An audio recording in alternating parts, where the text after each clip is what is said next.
Flotsam should be just beyond the point. We'll take the beach. Who's we? You and me. Reconnaissance. I'm coming too. You should stay behind. We can't be sure of the reception we'll get. Precisely why I won't let you go alone. Someone's got to look after you. Witcher 2, Assassins of Kings, Chapter 1. This is the quest, A Rough Landing. Quest starts off on Roach's boat, near the port of Flotsam. Come on already.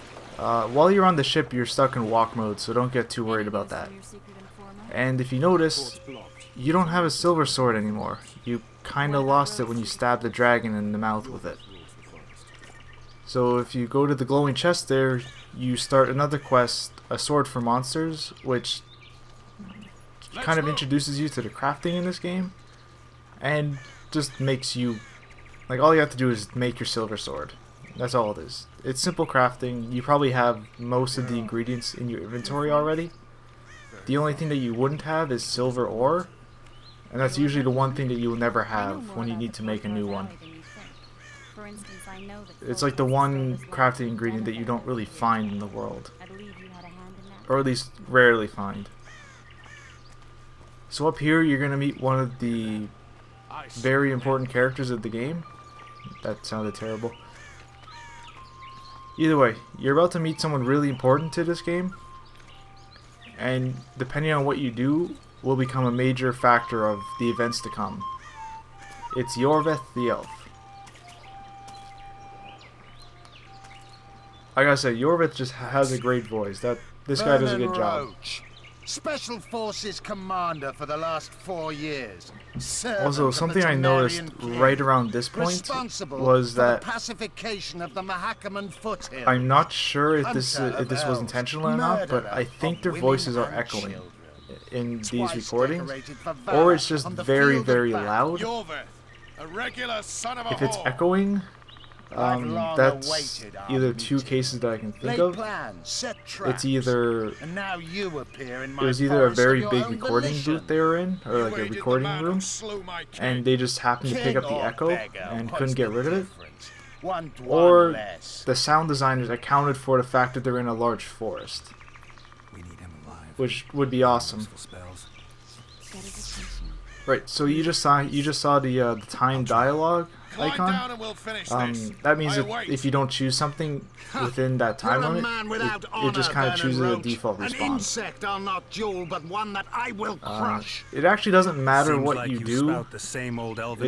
Like you can't, you'll never hit or capture him at this point. So I like choosing to talk to Triss because Geralt just kind of, like, he just kind of goes off and starts kind of insulting what he's doing. Or would you call me a terrorist? It's all just a distraction. No one will grant us our freedom, Witcher. We must win it for ourselves. You're just another old elf in a young elf's skin, using clever words to mask an obvious truth. Obvious, you say? This is not about race or freedom, or even vengeance. So pretty quickly we're going to get to the actual part where you have to do someone who's something. using you. They may wear a crown, carry a magic wand, or even lead a guild. But be sure of this. It's not about your freedom, your rights. It's a pretty cool speech he's actually getting. Nilfgaard plowed you once. I have to admit, the voice work in this game is, I think it's great. Those times are gone. No one will ever Maybe not every character, but the main ones sure do a good job. Who are you addressing? Me? Yourself? Or the archers in those shrubs? Triss, now! So yeah, because I talked to Triss, she tried to conjure a small lightning bolt.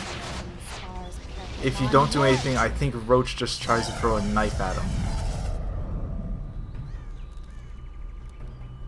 And that's kind of a crazy spell Triss just used, turning arrows into butterflies. Triss, are you alright? While shielding them.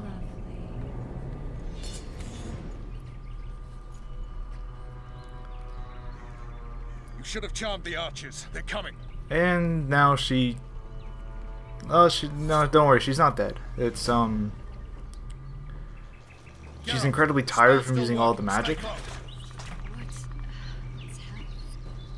Triss is spent, so no more butterflies. So here's where you actually have to do something. Whole idea is that you're not supposed to leave this little bubble that Triss has conjured while defending them from the Scoia'tael warriors. Also something cool, if you finish this quest without leaving the protective shield, you get, I think it's called a character ability. It's character abilities are kind of like regular upgrades, but you acquire them by doing specific things in the story. Like an example would be letting Arian Lavalette live and carrying him through the dungeons, which gives you the ability to carry an extra 50 pounds, weight units, whatever measurement system they actually use. Which is actually kind of a neat way to level up, because you don't actually really even notice them, it just kind of happens. And I think only like for like a couple of seconds it flashes up on the screen that you have a character ability or a character trait. It's called cover, and it gives you a 10% damage reduction. It's a pretty cool thing to have. I think it might show up here. Okay, I think it shows up after this conversation. Like, it only flashes for like a second.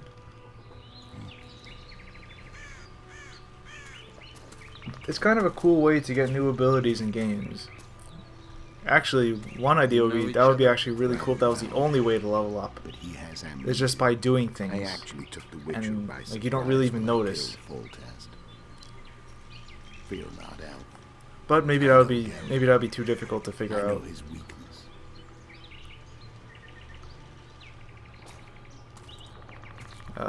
Either way, I'm gonna cut off here, so I'll see you all. Too many spells at once. You can die from that. See that? Yeah, the Kingslayer and Yorvith. You all in one piece? Who are you? I'm a witcher. Emir var Emrys, spice merchant. A trader? In spices. Uh-huh. And the woman? My good man, we barely escaped death. Be so kind as to tell us where we might get some rest. We'll explain everything later. Very well. Head for the market square. You might be in time for the execution. Some ne'er-do-wells are going to hang. A dwarf and some bard. There's also an inn and a brothel. Oh yeah, the brothel sounds especially interesting. Take care now. Spice merchant. Not likely.